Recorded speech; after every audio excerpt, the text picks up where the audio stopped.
때문이에요. 막 아프다고. 건 재검해야 한다고 하셨어요. 근데 지난 3년간 제가 조작, 은폐? 정신 차려!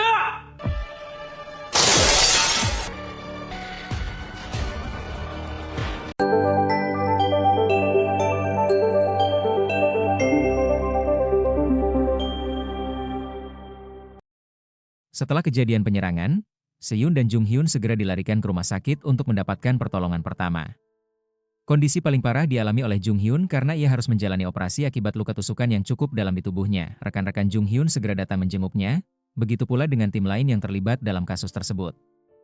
Mereka terlihat kesal karena sebelumnya peringatan mereka tidak didengarkan, padahal apa yang mereka khawatirkan ternyata benar. Mereka langsung menyalahkan Ketua Hong, karena sejak awal ia tidak menyetujui dugaan bahwa ayah Sehyun adalah pelaku sebenarnya. Sementara itu, ayah Sehyun batal berangkat karena terlambat naik kapal. Namun, Seon yang menyalahkan Sehyun justru dihukum oleh ayah Sehyun, karena dianggap sebagai penyebab kaburnya Sehyun dan tidak memberitahu bahwa Sehyun membawa semprotan cairan, yang kemudian disemprotkan ke mata ayahnya. Di kantor polisi, pihak penyidik menunjukkan rekaman video yang memperlihatkan saat Jung Hyun dan Sehyun diserang oleh ayah Sehyun. Namun, yang paling mengecewakan adalah kepala kepolisian yang masih bersikeras bahwa Sehyun telah ditetapkan sebagai tersangka, sehingga kasus ayah Sehyun tidak perlu diusut lebih lanjut untuk sementara waktu. Hal ini membuat para penyelidik geram, termasuk atasan Jung Hyun. Ia marah karena anak buahnya baru saja menjadi korban, namun kepala kepolisian justru meminta kasus tersebut diabaikan. Ia juga mengungkapkan penyesalannya karena sebelumnya tidak mempercayai Jung Hyun. Tak lama kemudian, mereka menemukan bukti baru berupa foto Jokyun yang berada di lokasi kasus Tong Biru pada tahun 2009. Di sisi lain, atasan Sehyun tetap bersikap tidak adil dan terus menyalahkan Sehyun, tanpa peduli bukti yang ada. Namun, salah satu rekan Sehyun yang bernama Cheon membela Sehyun. Ia menyatakan bahwa Sehyun selama ini bersih dan tidak pernah memanipulasi data apapun. Kalaupun ia pernah memanipulasi sekali, pasti ada alasan kuat di baliknya. Cheon tetap membela Sehyun meski posisinya terancam, karena atasannya melarang siapapun membela seseorang yang sudah ditetapkan sebagai pembunuh berantai. Sementara itu, Seun dihukum oleh Jogun. Ia dipaksa untuk menerima kenyataan yang berat, meskipun sebenarnya ia sudah sangat kelelahan. Namun, ayah Seun sama sekali tidak peduli dengan keadaannya. Pihak kepolisian masih terus mencari keberadaan Jogun dan berusaha melacak di mana ia bersembunyi. Mereka kemudian menemukan rekaman CCTV yang memperlihatkan Sehyun menyembunyikan sebuah buku di sebuah tempat penjual es krim. Polisi langsung menuju ke lokasi tersebut dan berhasil menemukan buku yang dimaksud. Mereka berencana untuk menginterogasi Sehyun setelah ia sadar. Saat ini, Sehyun masih dalam kondisi lemah dan terus teringat pada kejadian tragis saat kakaknya kehilangan nyawa. Setelah ia siuman, hal pertama yang ditanyakannya adalah kondisi Jung Hyun. Saat ini, kondisi Jung Hyun sudah stabil, namun karena lukanya terlalu dalam, ia masih belum sadarkan diri. Sementara itu, rekan-rekan kerja Jung Hyun pergi ke rumah lama milik Jogun.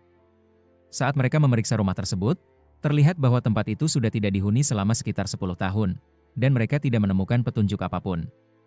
Mereka pun mencoba bertanya kepada salah satu warga sekitar untuk mencari informasi tambahan. Di sisi lain, kondisi Sehyun mulai membaik. Saat itu, detektif Hong datang untuk menanyainya, terutama tentang hubungan antara Sehyun dan Jogun. Namun, Sehyun menolak menjawab dan hanya ingin mengetahui kondisi Jung Hyun.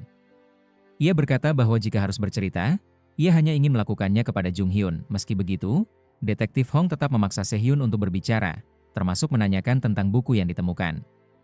Sementara itu, rekan-rekan Jung Hyun akhirnya bertemu dengan seorang ibu-ibu yang mengetahui latar belakang keluarga Sehyun, ibunya, serta ayahnya. Dari keterangan ibu tersebut, diketahui bahwa ayah Sehyun adalah suami siri dari ibu Sehyun.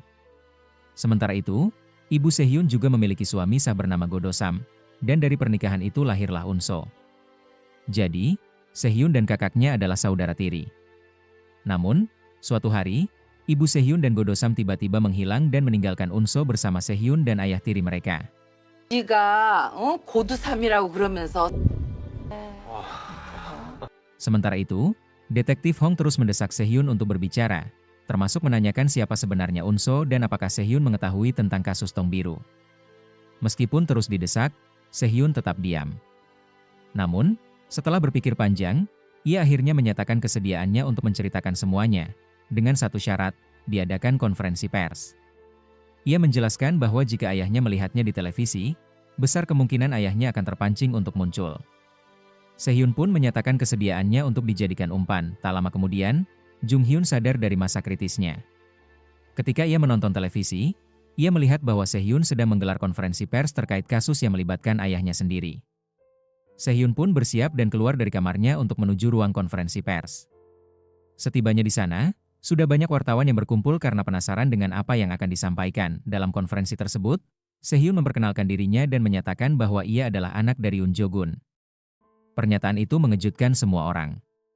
Sementara itu, ayahnya ternyata juga sedang menonton acara tersebut. Setelah konferensi pers, Sehyun langsung mengungkapkan seluruh kebenaran mengenai tindakan kriminal ayahnya. Ia juga mengaku bahwa ketika masih kecil, dialah yang membantu sang ayah menyingkirkan jejak dari korban-korban pembunuhan. Semua orang yang hadir terkejut mendengar pengakuannya, termasuk Jung Hyun.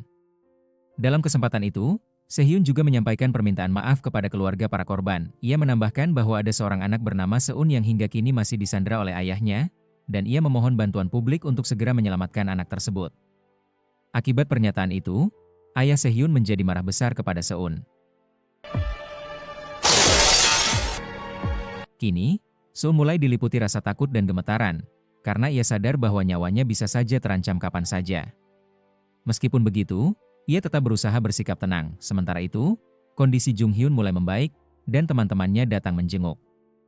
Mereka memberitahu Jung Hyun bahwa pernyataan Sehyun dalam konferensi pers bisa membuat publik salah paham, seolah-olah Sehyun masih bekerja sama dengan ayahnya. Komentar negatif terhadap Sehyun pun bermunculan di media sosial. Namun, Jung Hyun yakin bahwa Sehyun berkata jujur dan tidak menyembunyikan apapun. Di sisi lain, ayah Sehyun tampak masih marah kepada Seun dan ia terlihat mengabaikan semua omongan Seun. Di tempat lain, selama ini banyak orang mengenal Jo-gun sebagai sosok pria baik hati yang bekerja di usaha laundry. Namun, setelah melihat berita konferensi pers dan pernyataan polisi di televisi, mereka semua sangat terkejut. Salah satu dari mereka bahkan sampai pingsan karena tidak percaya bahwa pria yang mereka kenal adalah pelaku kejahatan berat. Sementara itu, Kapten Hong pun mengucapkan terima kasih kepada Sehyun atas kerjasamanya dalam penyelidikan. Sehyun juga memohon agar Kapten Hong segera menemukan keberadaan Seun karena ia khawatir anak itu akan celaka. Kapten Hong meyakinkan bahwa mereka akan berusaha sekuat tenaga untuk menyelamatkannya dan akan memperketat penjagaan terhadap Sehyun. Anehnya, Sehyun justru meminta agar penjagaan terhadap dirinya tidak terlalu ketat, karena ia ingin tetap menjadi umpan untuk memancing kemunculan ayahnya. Sebelumnya, jam tangan milik Sehyun yang diambil oleh Seun, sampai sekarang masih belum bisa dinyalakan karena habis baterai. Seun terus berpikir bagaimana cara menggunakan jam tersebut untuk meminta pertolongan, karena menurut Sehyun, jam itu memiliki fungsi untuk mengirim sinyal bantuan. Sementara itu, Jung Hyun membaca buku harian Sehyun yang ditulis saat ia masih kecil. Di dalamnya, Jung Hyun menemukan foto-foto masa lalu, termasuk foto Sehyun dan Unso. Jung Hyun menggabungkan foto-foto yang ia miliki, dan ternyata potongan foto itu adalah milik Sehyun dan Unso. Tak lama setelah itu, Kapten Hong datang untuk menanyakan kondisi Jung Hyun, sekaligus memberitahu bahwa Sehyun juga akan mampir untuk berbicara dengannya.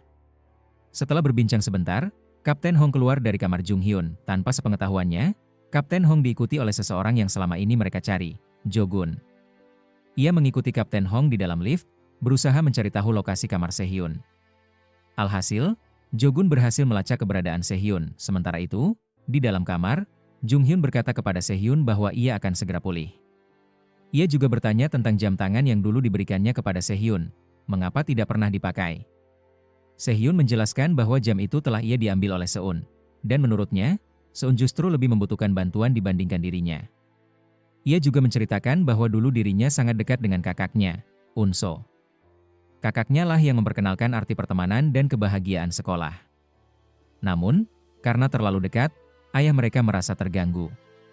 Ketika Unso mengetahui kejahatan yang dilakukan ayah mereka dan melibatkan Sehyun, ia mengajak Sehyun kabur. Sayangnya, Unso malah dibunuh oleh ayah mereka, dan Sehyun pingsan. Ia kemudian ditemukan oleh pendaki dan akhirnya dibawa ke panti asuhan. Jung Hyun pun menanggapi, jika mereka ingin menghadapi Jo-gun, maka kerja sama sangat diperlukan. Sehyun menyetujuinya dan memohon agar Jung Hyun dilibatkan dalam rencana mereka. Sementara itu, Seun mencoba mencari charger yang cocok untuk mengisi baterai jam tangan milik Sehyun. Setelah beberapa kali gagal, tanpa disadari, ia menemukan satu yang cocok, dan jam itu pun mulai terisi dayanya. Di rumah sakit, Jo-gun menyamar sebagai dokter dan berkeliaran di area tempat Sehyun dan Jung Hyun dirawat. Saat Sehyun hendak kembali ke kamarnya, ia berpapasan langsung dengan ayahnya. Ia menyadari siapa sosok itu, dan sang ayah menyuruhnya ikut. Sehyun awalnya berniat kembali ke kamar Jung Hyun, namun akhirnya mengikuti ayahnya. Sehyun pun bertanya di mana keberadaan Seun karena ia sangat khawatir. Jo-gun menjawab, jika Sehyun ingin tahu kondisi Seun, maka ia harus ikut dengannya. Ketika Sehyun tampak ragu, Jo-gun mengancam akan membunuh Seun jika ia menolak. Beruntung, sebelum mereka pergi lebih jauh, polisi datang dan Jo-gun langsung kabur. Saat turun melalui tangga darurat, Jo-gun berpapasan dengan seorang wartawan yang selama ini gencar mencari berita soal kasus tersebut. Wartawan itu mengenalinya sebagai pria buronan dan langsung membuntutinya dengan mobil dari kejauhan. Sementara itu, kepolisian berpacu dengan waktu. Mereka hanya memiliki 72 jam untuk menyelesaikan kasus ini. Karena jika tidak, Sehyun akan semakin tersudut secara publik. Tim penyelidik pun segera mengumpulkan bukti-bukti tambahan dan memetakan kemungkinan lokasi persembunyian Jo-gun berdasarkan pola kejahatannya. Di sisi lain, Seun sempat keluar diam-diam meskipun ia dilarang bepergian sebelum ayahnya kembali. Ia mampir ke sebuah tempat untuk membeli makanan ringan, sementara Jo-gun sempat berhenti untuk mengisi bahan bakar dan mulai menyadari bahwa dirinya diikuti oleh seseorang. Wartawan yang membuntutinya masih selamat karena sempat bertemu dengan penjaga tempat tersebut. 차에서 내린 사람 못 봤어. Seun sendiri mampir ke sebuah warung untuk membeli roti. Kebetulan, saat itu televisi di kedai menayangkan konferensi pers Sehyun. Penjual kedai itu pun menyadari bahwa Seun adalah anak yang sedang dicari.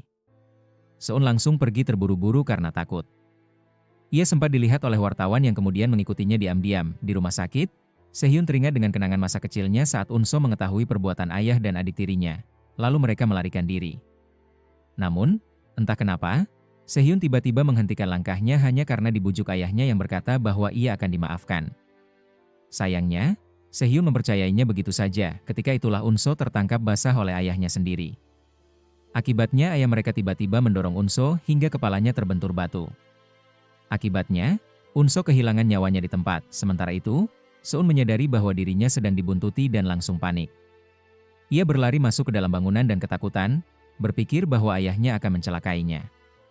Dari dalam, ia melihat bahwa ayahnya telah membunuh wartawan tersebut.